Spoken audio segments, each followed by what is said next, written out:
Hello friends, सफलता express में आपका स्वागत है। चलिए स्टार्ट करता हूं। सुपर टेट जूनियर टेट 2020 से संबंधित विज्ञान के बहुत ही महत्वपूर्ण प्रश्न। और आपको मालूम होना चाहिए कि विज्ञान जो है सुपर टेट में 10 नंबर की आएगी, ठीक है। और ये जो 10 नंबर हैं यही आपको मेरिट से नीचे और मेरिट से ऊपर बढ़ा सकते हैं, ठीक है। तो चलिए देखते हैं। दिस इज अनादि मिश्रा। स्टार्ट करता हूं। पहला क्वेश्चन देखते हैं स्क्रीन पर। अंतरिक्ष यानों में ईंधन को जमने से बचाने के लिए किसका प्रयोग किया जाता है? ऑप्शन देख लेते हैं। बेंजीन का, ग्लाइकॉल का, एसिटिलीन का, ईस्टर का। तो देखिए, बहुत ही महत्वपूर्ण प्रश्न है। वेरी वेरी इंपॉर्टेंट प्रश्न है ये। देखिए, अंतरिक्ष यानों में ईंधन को जमने से बचाने के लिए इथाइलिन ग्लाइकॉल एक कार्बनिक यौगिक है, ठीक है। ये जो ग्लाइकॉल दिया है ऑप्शन नंबर बी में, ये क्या है? इथाइलिन ग्लाइकॉल एक कार्बनिक यौगिक है। इसका उपयोग अंतरिक्ष यानों के द्रव्य ईंधन को जमने से बचाने के लिए किया जाता है। तो क्या है आपका ऑप्शन? ऑप्शन नंबर बी इसका सही उत्तर है। और ग्लाइकॉल, ठीक है, यानी अंतरिक्ष यानों में ईंधन को जमने से बचाने के लिए ग्लाइकॉल का प्रयोग किया जाता है, ठीक है। तो चलिए बढ़ते हैं अगले प्रश्न पर। क्वेश्चन नंबर 2, एलपीजी का मिश्रण है। एलपीजी हम सभी लोग जानते हैं, घरों में उपयोग किया जाता है। देखिए, पहली बात तो एलपीजी का फुल फॉर्म क्या होता है ये भी हम जान लेंगे, क्योंकि कभी कभी ऐसे भी प्रश्न आ जाते हैं कि एलपीजी का आपसे फुल फॉर्म पूछ लेता है। तो देखिए, एलपीजी का जो फुल फॉर्म होता है वह आपका है लिक्विफाइड पेट्रोलियम गैस, ठीक है। क्या है? Liquefied petroleum gas. तो देखते हैं, एलपीजी जो होता है वह मुख्यतः प्रोपेन और ब्यूटेन का मिश्रण होता है। किसका होता है? प्रोपेन और ब्यूटेन का मिश्रण होता है, ठीक है। तो ऑप्शन नंबर इसका क्या होगा? ऑप्शन नंबर बी इसका बिल्कुल सही उत्तर होगा। थोड़ा सा और जान लेते हैं इनके बारे में। देखिए, इन्हीं गैसों का द्रवीभूत करके सिलेंडरों में भरकर रसोई गैस के रूप में प्रयुक्त किया जाता है। ये तो हम सभी जानते हैं कि एलपीजी से हम भोजन पकाते हैं घरों में। चूंकि ये हानिकारक व गंध रहित होती हैं, ठीक है, अतः इनके रिसाव का पता लगाने के लिए इनमें एक पदार्थ होता है जिसका नाम होता है एथिल मरकेप्टेन, ठीक है। और इसका फार्मूला क्या होता है? एथिल मरकेप्टेन का फार्मूला होता है C2H5S4, ठीक है। C2H5S4 नामक पदार्थ मिलाया जाता है, ठीक है। तो चलिए बढ़ते हैं अगले प्रश्न पर। क्वेश्चन नंबर 3 स्क्रीन पर देखते हैं। अमोनियम सल्फेट का रासायनिक सूत्र क्या है? ये मैंने आपको ये ब्लैंक जो छोड़ दिया है, ये क्यों छोड़ा है इसको भी मैं बताता हूँ। देखिए, होता क्या है कि जब हम ऑप्शंस दे लेते हैं तो बहुत से बच्चे जो है आलस करते हैं और इसमें तुक्का लगाने के प्रयास करते हैं। जब हम आपको ऑप्शन नहीं देंगे तो आपको जो बिल्कुल सही उत्तर है वही आपको बताना होगा, और वो तभी बता पाएंगे जब आप डीपली जो है नॉलेज रखते हैं, ठीक है, तभी आप बता पाएंगे। तो देख लेते हैं अमोनियम सल्फेट का रासायनिक सूत्र क्या हो सकता है। देखिए, पहली बात, अमोनियम सल्फेट एक क्रिस्टलीय रंगहीन जल विलेय लवण है। कैसा है? क्रिस्टलीय रंगहीन जल विलेय लवण है, ठीक है। Is it clear? इसका प्रमुख उपयोग, जो इसका उपयोग है, जो इसका यूज है, वो कहाँ किया जाता है? वह किया जाता है नाइट्रोजन उर्वरक के रूप में, ठीक है। ठीक है दोस्तों, नाइट्रोजन उर्वरक के रूप में इसका प्रयोग किया जाता है। तो अब जान लेते हैं कि इसका फार्मूला क्या हो सकता है। केमिकल फार्मूला इसका क्या है देख लेते हैं। देखिए, NH4 ब्रैकेट क्लोज कर देते हैं, यहाँ पर 2 लगाएंगे और SO4। Is it clear? NH4 2SO4, ठीक है। यह क्या है? एक क्रिस्टलीय रंगहीन जल विलेय लवण है। तो चलिए बढ़ते हैं अगले प्रश्न पर। क्वेश्चन नंबर 4 स्क्रीन पर देखते हैं। Don't forget to subscribe my channel. Please subscribe, like and share also. It is also free of cost, and press the bell icon for the latest updates of my channel। तो चलिए देखते हैं question क्या है। निम्नलिखित में से कौन नाइट्रोजनी उर्वरक नहीं है? तो देखते हैं option. Ammonium sulphate, urea, ammonium nitrate, super phosphate. तो देखिए सुपर फॉस्फेट जो होता है यह एक फॉस्फेटिक उर्वरक है, जबकि आपको बहुत अच्छे से समझना है इस प्रश्न को। जो सुपर फॉस्फेट होता है यह एक फॉस्फेटिक उर्वरक है, जबकि अमोनियम सल्फेट, यूरिया और अमोनियम नाइट्रेट ये क्या है? ये जो है आपके तीनों है, ये क्या है? ये तीनों है नाइट्रोजनीय उर्वरक। ये क्या होते हैं? नाइट्रोजनी उर्वरक होते हैं, ठीक है। और इसी के साथ सुपर फॉस्फेट एक फॉस्फेटिक उर्वरक है, और मैंने आपको तीनों बता दिया कि ये तीनों जो है नाइट्रोजनी उर्वरक हैं। तो इसमें से क्या होगा? कौन नाइट्रोजनी उर्वरक नहीं है? इसका आपको उत्तर भली भांति पता चल गया होगा। ऑप्शन नंबर डी इसका सही उत्तर है, सुपर फॉस्फेट, ठीक है। तो चलिए बढ़ते हैं अगले प्रश्न पर। क्वेश्चन नंबर 5 स्क्रीन पर देखते हैं। यूरिया का रासायनिक सूत्र है, what is the chemical formula of urea? तो देखते हैं। ऑप्शन मैंने इसीलिए नहीं दिया कि तुक्का ना लगाइए, जब आपको पता हो तभी बताइए, और नहीं पता है तो उसको आप बहुत अच्छे से ग्रहण करिए।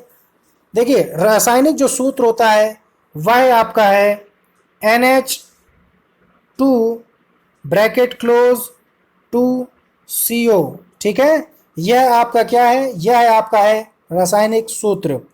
अब थोड़ा सा जान लेते हैं यूरिया के बारे में। देखिए यह एक रासायनिक उर्वरक है। कैसा है? रासायनिक उर्वरक है जो फसलों को नाइट्रोजन की पूर्ति करता है, ठीक है। इसमें जो N2 की मात्रा होती है, ठीक है, इसमें जो नाइट्रोजन की मात्रा होती है वह करीब होती है 46%। कितनी होती है?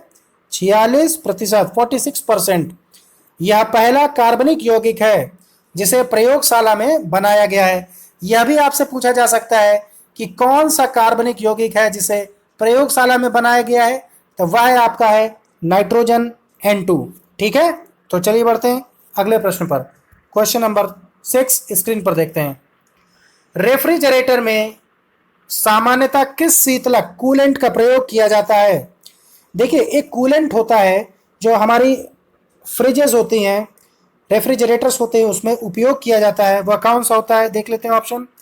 Ammonia, nitrogen, freon, oxygen. तो देखिए मैं आपको इसका सही उत्तर बताता हूँ। रेफ्रिजरेटर में जो है सामान्यतः फ्रेयॉन का, ठीक है, किसका? फ्रेयॉन का जो है प्रयोग किया जाता है। फ्रेयॉन रेफ्रिजरेटर में शीतलक का कार्य करता है। किसका कार्य करता है? कूलेंट का कार्य करता है। और मैं आपको एक और बात बताता हूँ, फ्रेयॉन में क्लोरोफ्लोरोकार्बन पाया जाता है। कैसा पाया जाता है? क्लोरोफ्लोरोकार्बन पाया जाता है, जो ओजोन परत के क्षय में भी महत्वपूर्ण भूमिका निभाता है। ये आप चीज समझ लीजिए। तो इसका उत्तर क्या होगा? रेफ्रिजरेटर में सामान्यतः किस शीतलक का प्रयोग किया जाता है? तो वह प्रयोग किया जाता है ऑप्शन नंबर सी, फ्रेयॉन, ठीक है। तो चलिए बढ़ते हैं अगले प्रश्न पर। क्वेश्चन नंबर 7 स्क्रीन पर देखते हैं। कोका कोला का आविष्कार किसने किया था? ये तो बहुत ही जनरल क्वेश्चन है। और देखिए कोका कोला हम सभी लोग जानते हैं कि ये जो है कोल्ड ड्रिंक होती है, पेय पदार्थ है। तो इसके बारे में भी थोड़ा सा समझ लेते हैं। देखिए इसके ऑप्शन देख लेते हैं। Fled Paxton, less Paul, John Pemberton, forest पारी। तो देखिए कोका कोला का जो आविष्कार है वह आपका हुआ था 19वीं शताब्दी में। कब हुआ था? 19वीं शताब्दी में। और ये कहाँ हुआ था ये भी बता देते हैं। अमेरिका के जॉर्जिया के अटलांटा स्थित है। जो इसका जो प्लांट है वह आपका स्थित है अमेरिका के जॉर्जिया के अटलांटा में स्थित है, ठीक है। और इसकी खोज 19वीं शताब्दी के अंत में किसने की थी? वह आपकी की थी जॉन पेम्बरटन ने। ऑप्शन नंबर सी इसका सही उत्तर होगा। तो चलिए बढ़ते हैं अगले प्रश्न पर। क्वेश्चन नंबर 7, 8 स्क्रीन पर देखते हैं। भोपाल गैस त्रासदी गलती से मुक्त हुई जहरीली गैस थी। भोपाल गैस त्रासदी गलती से मुक्त हुई जहरीली गैस थी। तो देखिए कौन से ऑप्शन होगा इसमें, methane, nitrous oxide, methyl isocyanide, Cyanogen. तो इसका सही उत्तर बताइए क्या होगा। देखिए ये बहुत अच्छा प्रश्न है और ये अधिकतर एग्जामों में आता है, वेरी इंपॉर्टेंट प्रश्न है ये। बहुत से एग्जामों में ये प्रश्न पूछा भी जा चुका है। तो देखिए भारत के मध्य प्रदेश राज्य के भोपाल शहर में, ठीक है, भारत के मध्य प्रदेश राज्य में भोपाल शहर में एक त्रासदी हुई थी, गैस त्रासदी हुई थी। और वो कब हुई थी आपकी, वह आपकी हुई थी 3 दिसंबर 1984 में हुई थी। कब हुई थी, 3 दिसंबर 1984 में हुई थी। ठीक है, यह एक भयानक औद्योगिक दुर्घटना हुई थी। देखिए जो बहुत ही डेंजरस जो दुर्घटना थी वह ये थी। ठीक है, और भोपाल गैस कांड में या भोपाल गैस त्रासदी के नाम से भी इसको जाना जाता है। और ये कहाँ पर घटित हुई थी ये भी बता देता हूँ। यह घटित हुई थी यूनियन कार्बाइड नामक कंपनी के कारखाने में। ठीक है, और आपको मालूम होना चाहिए ये ऐसी जहरीली गैस थी जिसके कारण लगभग कम से कम 15,000 लोग प्रभावित हुए थे। ठीक है, इनकी जान चली गई थी। ऑफिशियली तो करीब करीब 3,000 भी बताया गया है, लेकिन सूत्रों से पता चलता है कि 15,000 के करीब मौतें हुई थी। तो ये जो है आपके इसका उत्तर होगा भोपाल गैस त्रासदी से गलती से मुक्त हुई जहरीली गैस थी methyl isocyanide. Option number C is the right answer. और इसको इंग्लिश में MIC भी लिखा जाता है, मेथिल आइसोसाइनाइड। ठीक है, तो कंफ्यूज बिल्कुल मत होइएगा। तो चलिए बढ़ते हैं अगले प्रश्न पर। क्वेश्चन नंबर 9 स्क्रीन पर देखते हैं। सोडा वाटर का आविष्कार किस वैज्ञानिक ने किया था। ये तो बहुत अच्छा प्रश्न है। देखिए ऑप्शन देख लेते हैं, Tivadar Puskas, Joseph Priestley, Patrick, James Leonard. तो देखते हैं इसका उत्तर क्या हो सकता है। सोडा वाटर की खोज कब हुई थी, वह आपकी हुई थी 18वीं शताब्दी में। कब हुई थी, 18वीं सदी में हुई थी। और जिस वैज्ञानिक ने इसको खोजा था उसका नाम था Joseph Priestley. Option number B is the right answer. Soda water का आविष्कार जोसेफ प्रिस्टली ने किया था। किसने किया था, Joseph Priestley. Option number B is the right answer. तो चलिए बढ़ते हैं अगले प्रश्न पर। क्वेश्चन नंबर 10 स्क्रीन पर देखते हैं। देखिए बच्चों एक और बात आपको बता देता हूं कि एग्ज़ाम बहुत ही हाई होने वाला है। जो मेरिट है वह आपकी बहुत हाई जाएगी। अभी आप देख रहे हैं जो 69,000 वैकेंसी थी उसमें करीब 65 और 60% पर कट ऑफ गई है। सुप्रीम कोर्ट पर मामला चल रहा है शिक्षा मित्रों के लिए और भी कई अन्य चीज़ों के लिए। तो इस पर हमें ध्यान नहीं देना है और अपनी मेहनत को 100% रखना है। सभी विद्यार्थियों के लिए मैं एक बात कहता हूँ, इस बात पर थोड़ा सा अमल करिएगा। आप पॉजिटिव रहिए अपने जीवन में और आप बिल्कुल लक्ष्य को भेद सकेंगे। ठीक है, तो उन सभी के लिए एक कथन है जो आप सुनिए बहुत अच्छे से। कर्म पर विश्वास रखो। ठीक है, अपने कर्म पर विश्वास रखो और ईश्वर पर आस्था। कितना भी मुश्किल वक्त हो, ठीक है, कितना भी मुश्किल वक्त क्यों ना हो, निकलेगा जरूर रास्ता। ठीक है, आप इन सभी चीजों को ध्यान रखिए। कर्म पर विश्वास रखो और ईश्वर पर आस्था। कितना भी मुश्किल वक्त क्यों ना हो, निकलेगा जरूर रास्ता। ठीक है, और इसी लाइन को अपने जीवन में आत्मसात कर लीजिए और ये समझ लीजिए कि अगर हम मेहनत करेंगे तो जरूर एक ना एक दिन सफल जरूर होंगे। हम मेहनत से पीछे नहीं हटेंगे क्योंकि इस जीवन में अगर आए हैं तो कुछ ना कुछ बनकर हमें जाना है। ठीक है, कुछ ना कुछ करके जाना है इसलिए, और करते वही हैं जिनमें विश्वास होता है स्वयं के प्रति और ईश्वर के प्रति। ठीक है, अपनी मेहनत पर विश्वास रखिए और बिल्कुल तत्पर रहिए। ठीक है, तो देखते हैं अगले प्रश्न को। Question number 10।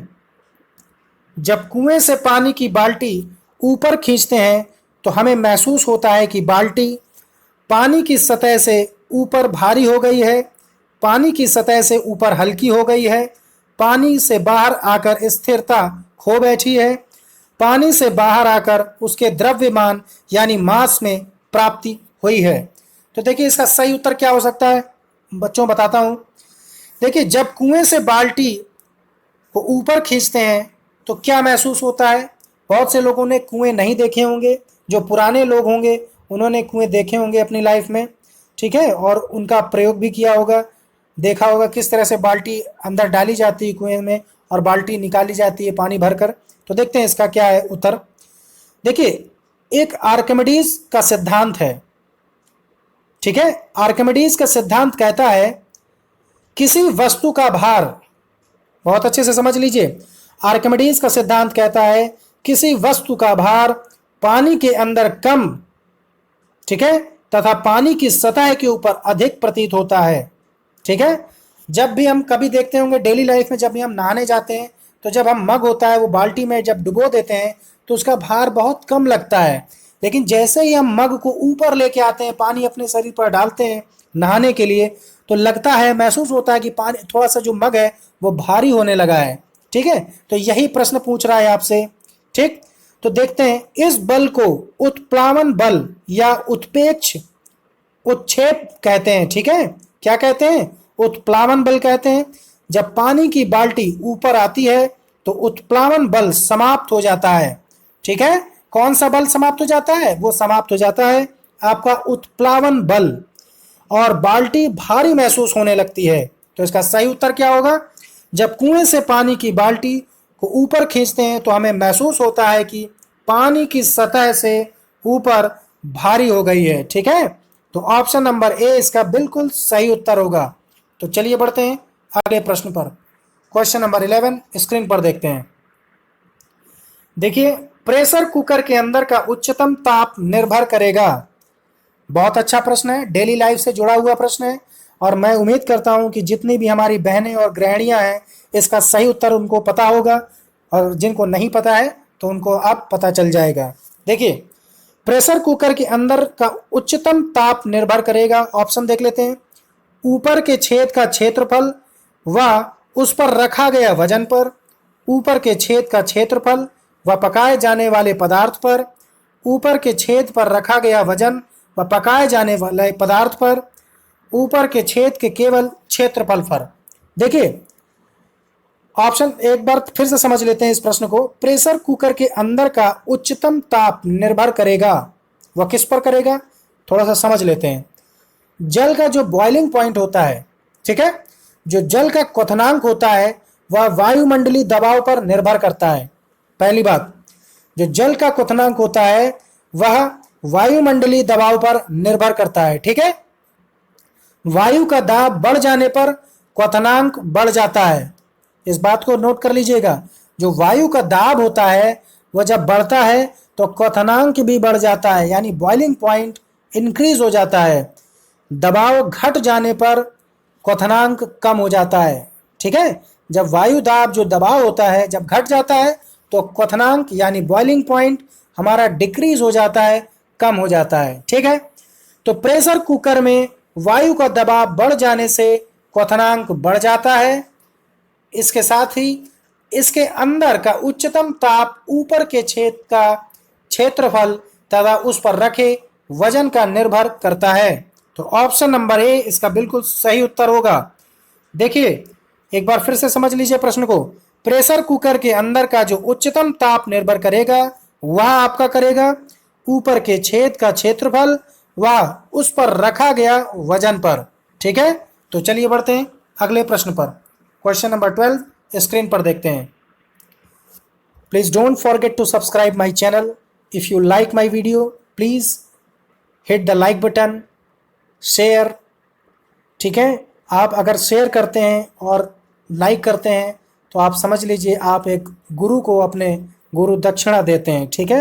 ये बिल्कुल फ्री ऑफ कॉस्ट होता है, और ज़्यादा से ज़्यादा चैनल को सब्सक्राइब और शेयर कर लें ताकि उन सभी विद्यार्थियों को भी ये वीडियो प्राप्त हो सके जो वाकई ज़रूरतमंद हैं, ठीक है। कुछ ऐसे भी विद्यार्थी होते हैं जो अपने मजबूरी में, अपनी आर्थिक तंगी के कारण कोचिंग नहीं सर्वाइव कर सकते हैं, ठीक है, कोचिंग नहीं जा सकते हैं। तो उन सभी विद्यार्थियों को भी हमें माइंड मेकअप करके चलना है, ठीक है।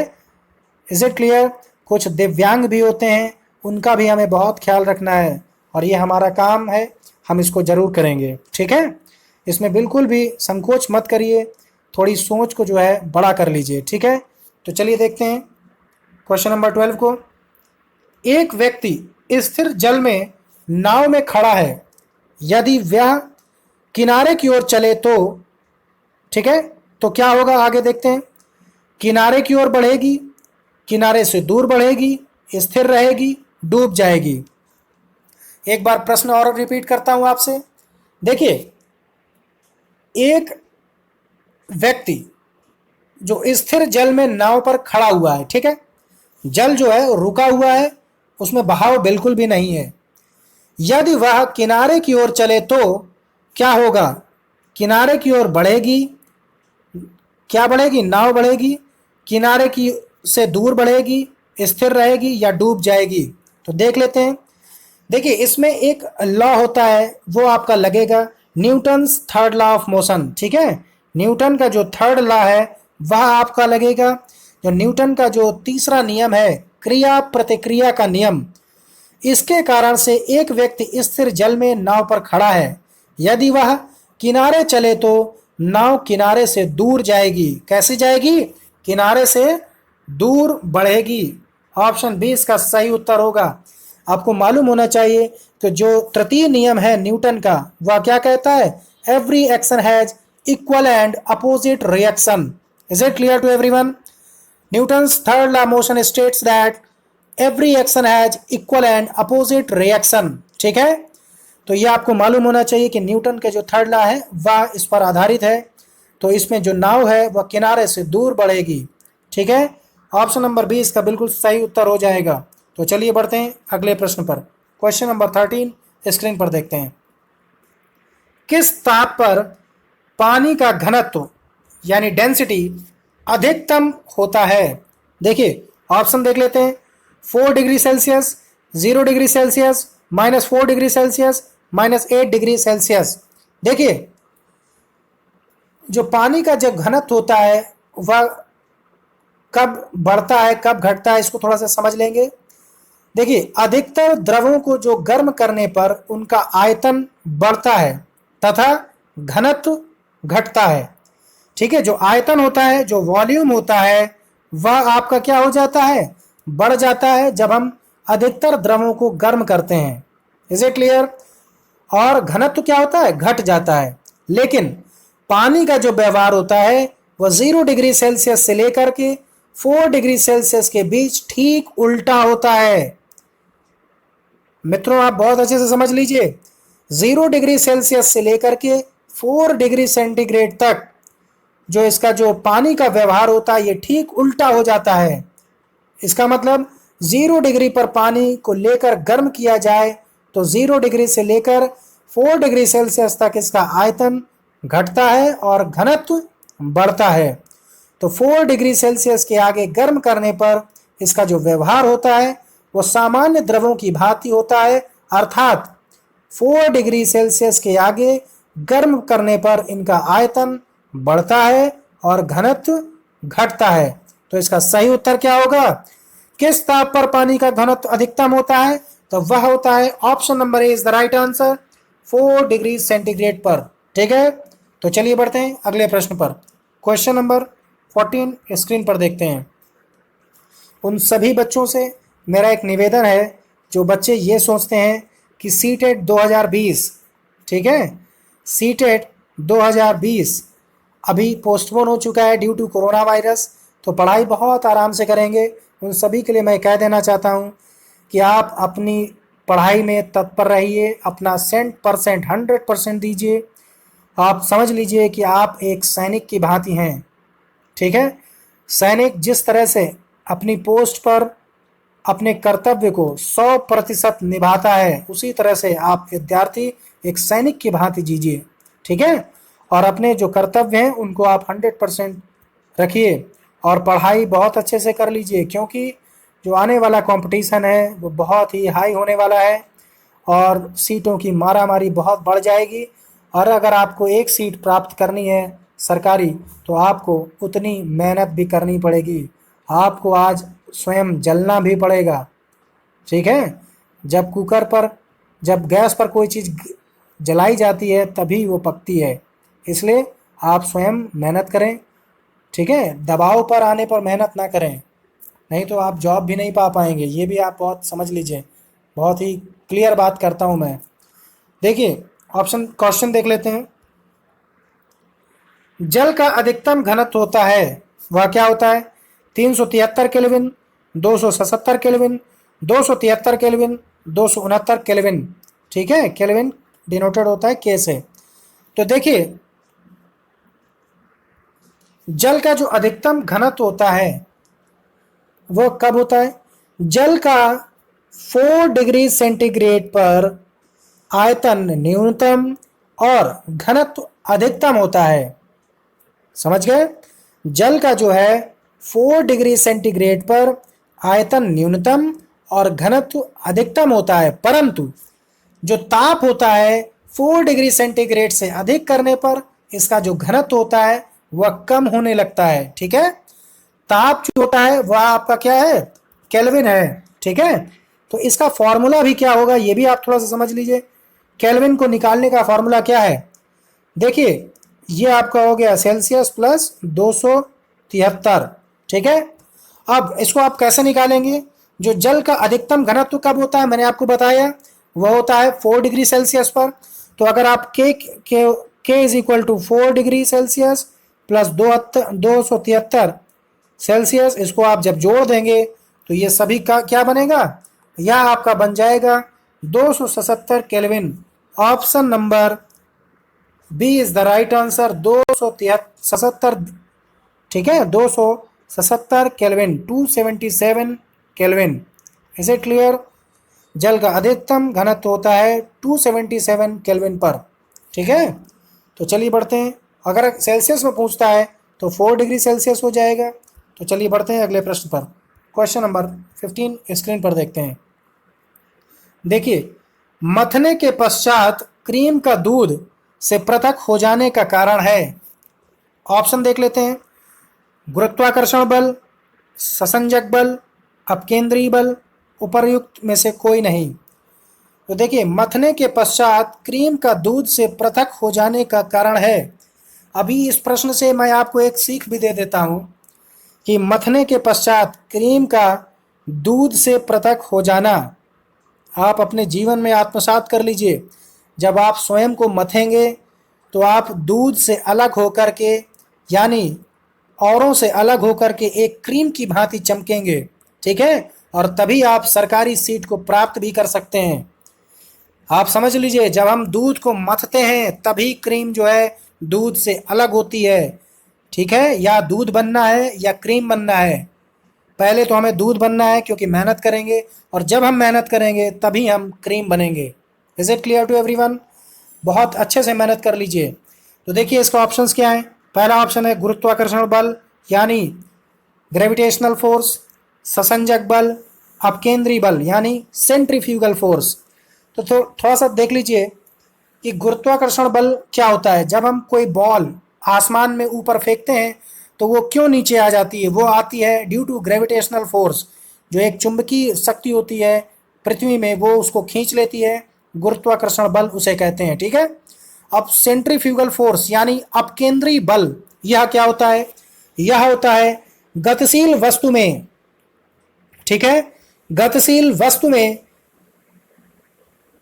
केंद्र से दूर भागने की प्रवृत्ति होती है। इसी को हम अपकेंद्री बल कहते हैं। ठीक है, यानी सेंट्रीफ्यूगल फोर्स कहते हैं।